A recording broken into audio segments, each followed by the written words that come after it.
Yan, mga kapsat, mga bunsoy. Kung ibang Army, branch ng Army Navy, pag baga nilalangaw, ito, punong-puno. Pili nyo naman, daming mga kumakain. Yan. Ang hirap pa ng parking. Yan. Bagong bukas lang to eh, lapang sambuan. Army Navy.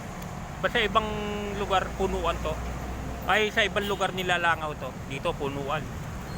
Dito sa amin to. So, sa Don Antonio Avenue. You know. Hanggang 20-24 oras to eh. Mga ganitong oras talaga, lagi puno. Itong Army Navy na to. Don Antonio Avenue to. So, pag gusto nyo pumunta rito, alam nyo yung Evergotesco, tawid lang kayo ng overpass. Yun. Sa kabila kami, Petron. Pero maglalakad pa ako. Nilalakad ko pa hanggang sa loob. Subdivision. Yan, Holy Spirit Drive. Holy Spirit Drive to. Yan. Nilalakad ko pa talaga ang gamit doon sa loob. Yan.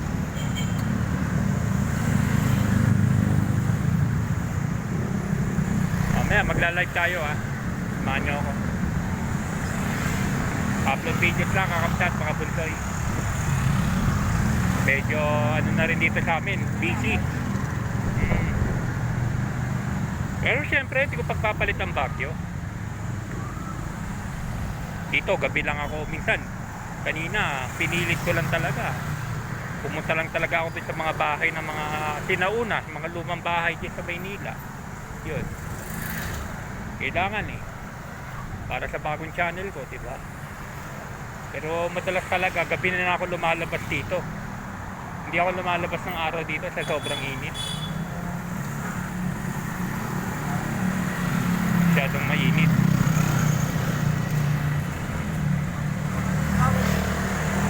Kaya marami na aksidente. Hindi, tatlo sila. Babae pa yung nasa dulo, di ba? Minsan, kasalanan din ng mga kamote ng mga yan.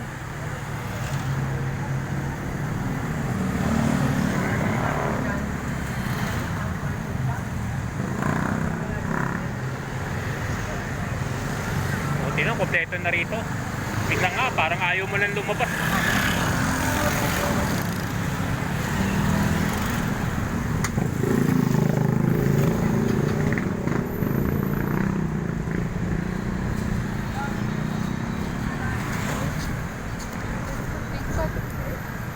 May perena. Minsan kumakain kami dyan. Minsan sa kabila. Minsan sa Mandarin Sky. Dito sana sa Royal Panda, pero ang hirap ng parking. Tinan niyo yung parking, pasulong sa Royal Panda. Sa kapakyat, hindi kaya ni Ermat umakyat. Diyan sa Mandarin Sky. Makain din kami dyan. Minsan, ako hindi naman palagi.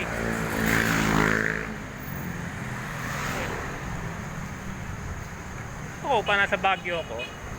Yung mga authentic talaga. Diba, nakita nyo naman saan ako kumakain dun. Luisas Cafe. Ang specialty nila dun, mami, saka siopaw. Dun naman sa dun sa Rose Eatery, pansit gisado naman ng hindi ko pa nga kayo nalilibot sa iba eh. May mga specialty din doon. Fried chicken naman, Ralph's fried chicken, sa military cut off naman yun. Tapos yung Solidad pork chop yun, specialty nila pork chop. Sa Bonifacio naman yun, katabi ng Ali Shawarma. Malapit doon sa Ali Shawarma. Pagbalik ko sa Baguio talagang food trip ulit tayo. Libot ko ulit sa food market, sa night market. Katapusan siguro, babalik ako pagka katapusan. Isang linggo lang ulit.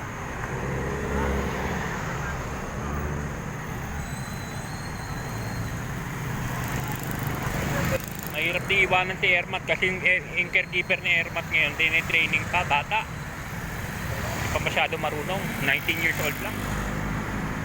Kaya kailangan din ng nakaalalay. Buti, diyan nga si Kuya, saka si Ate Melanie.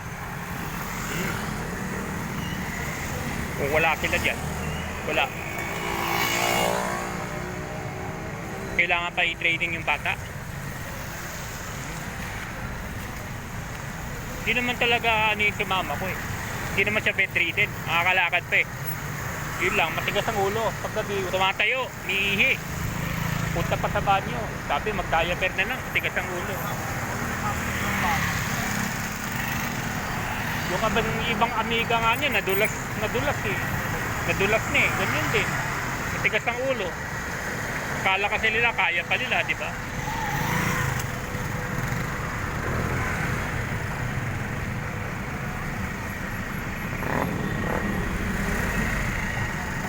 Yan, dinadayo yung barbecuehan eh. Palaging dinadayo yung barbecuehan eh. Dapat matyaga ka lang pumila eh. Yun ang haba ng pila. Yung barbecuehan eh.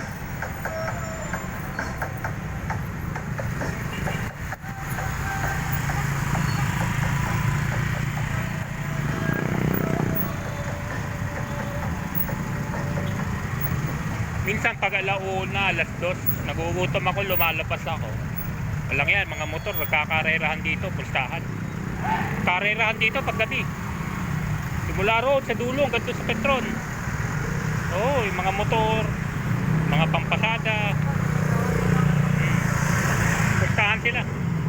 Eh, ni-report na nga sa TMG, sa mga polis eh. Makakalusot pa rin. May mga pasaway pa rin. Mga launa, alas 2 doon, ang ingay dito, karerahan sila, mga motor. Race track to paggabi, pang madaling araw. Mula road, sabi dulo, hanggang doon sa Petron.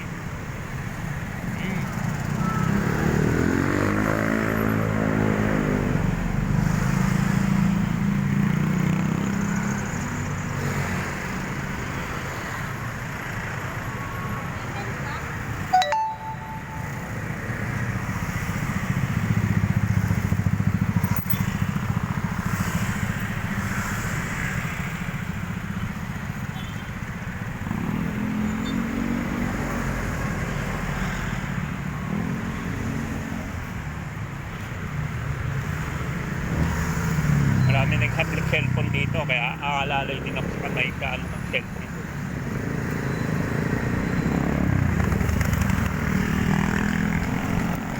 Mamaya magla-live kami ng gabi.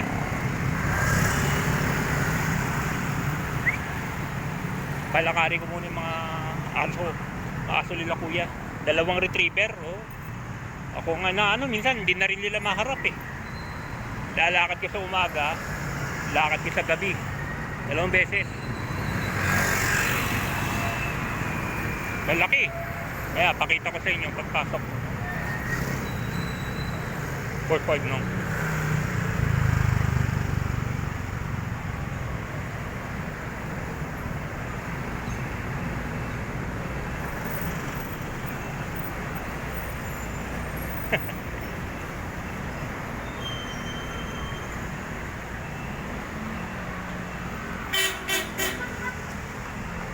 Taxi dito hanggang Victory Liner sa Cubao 220. Kaya minsan nga pag tsatsagaan ko lang, minsan nag-jeep na lang ako eh. Bababa ako sa Victory Liner sa Cubao. May sakaya ng jeep doon tapos pa Fairview eh. Jeep ko na lang. Tapos pagdating dyan sa may Ever, tawid ng overpass, tricycle na. Special na yun. Hanggang dyan lang sa gate ng village.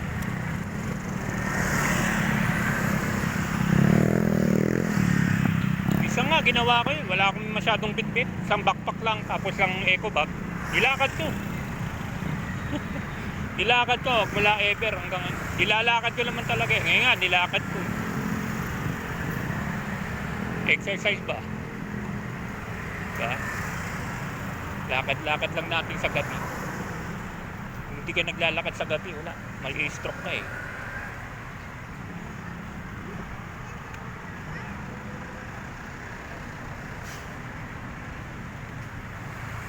Oh.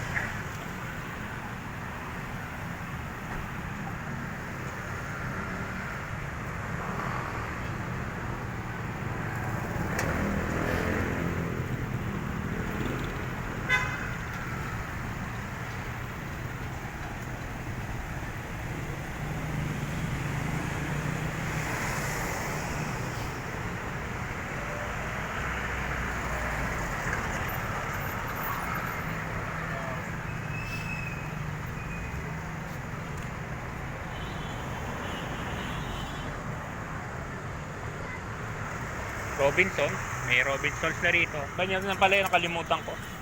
Nakalimutan ko pala ituro yung pure gold. Lapit na kami.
May dampa sa Kogyo rito. Buti nga dumadami ng kumakain. May time talaga to, wala halos. Talagang magsasara na siya. Nilaban pa rin niya. Oh, tinan mo. Oh, nilaban pa rin niya ngayon. Dami na. Fight pa rin siya. May time talaga no, lalo nung bagong bukas yan. Wala kumakain talaga. Dalawa, isa. Wala. Yung JT's. Sarap doon sa JT's. Sa Bacolod chicken.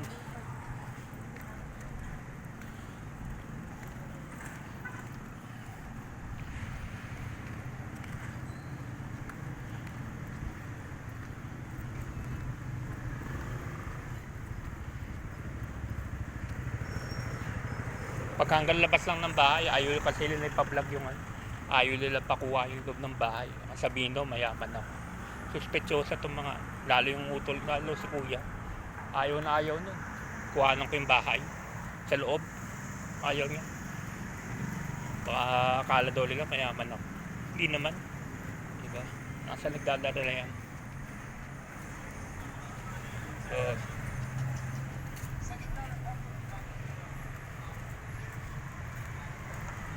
yeah, dito na tayo sa village namin.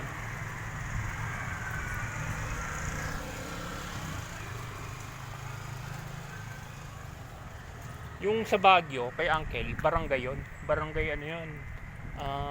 Engineer Seal. Upper Engineer Seal. Sa likod lang ng Victory Liner saka ano. Kaya nga ganda ng lugar niya eh. Sa likod lang ng Victory Liner saka ano, Jollibee. Bilyongko Street.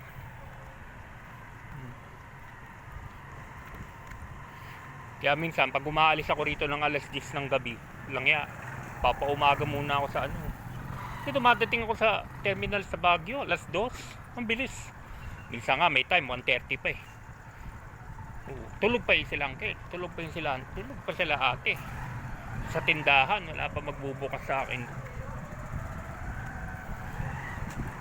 Kaya last, sinetsyempo ko doon, last na uwi ko. Last na po, akit ko ulit ng Baguio noon. Alas 12 na ng ano, hating gabi. O, para alas 5 doon na ako. Alas 4 pa nga eh. Naghintay pa rin ako ng isang oras saan. Kasi alas 5 gising na yun. Gising na sila. Bukas na yung tindahan.